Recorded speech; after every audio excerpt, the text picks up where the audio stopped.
আমাকে যুগ্ম আহ্বায়ক বলা হয়েছে, অথচ এই কমিটি একটা হাস্যকর কমিটি। ঠিক। আমি আমার পরিচয় আমি যুগ্ম আহ্বায়ক কখনো দিব না ইনশাআল্লাহ।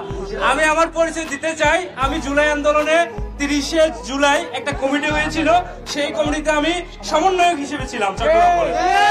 সেটাই আমার পরিচয়, এর বাহিরে আমার আর কোনো পরিচয় লাগবে না। প্রিয় সংগ্রামী ভাইয়েরা, আসসালামু আলাইকুম। আপনারা জানেন বিজয়ের পর 6 মাস অতিবাহিত হয়ে গিয়েছে, এখনো পর্যন্ত আমরা দৃশ্যমান কোনো বিচার ব্যবস্থা দেখিনি। আপনারা সিরিয়াতে লক্ষ্য করলে দেখবেন, সিরিয়াতেও একটা বিপ্লব ঘটেছিল। সিরিয়াতে বিপ্লবের পর 35 জনকে 3 দিনের মাথায় ফাঁসিতে ঝুলানো হয়েছিল। সেই জায়গায় বাংলাদেশে ফাঁসি তো দূরের কথা, একজন এমপি বা মন্ত্রীকে এখনো পর্যন্ত যাবজ্জীবন পর্যন্ত দেওয়া হয়নি।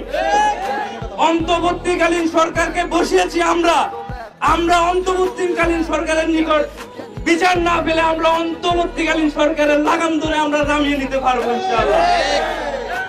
গত পরশুদিন আমরা চিটাগংয়ে দেখেছি 3টি কমিটি হয়েছিল, রাতের কমিটি বলবো আমি, একটা মহানগর, একটা চট্টগ্রাম উত্তর, একটা চট্টগ্রাম দক্ষিণ।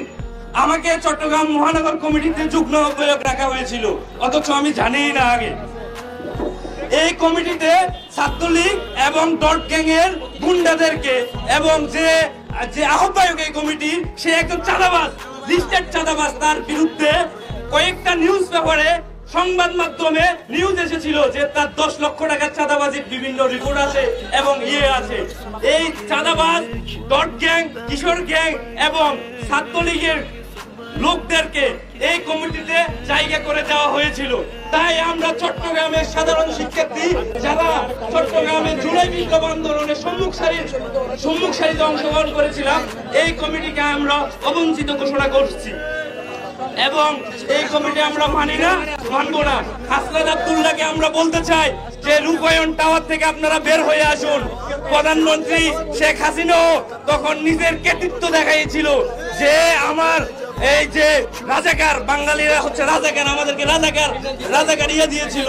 এখনো কিছু লোক চাচ্ছে তাদের নিজেদের মধ্যে আমাদেরকে আবদ্ধ করে রাখার জন্য। আসলে আমরা মাঠে নেমেছিলাম কেন? বৈষম্যের বিরুদ্ধে আন্দোলন করার জন্য।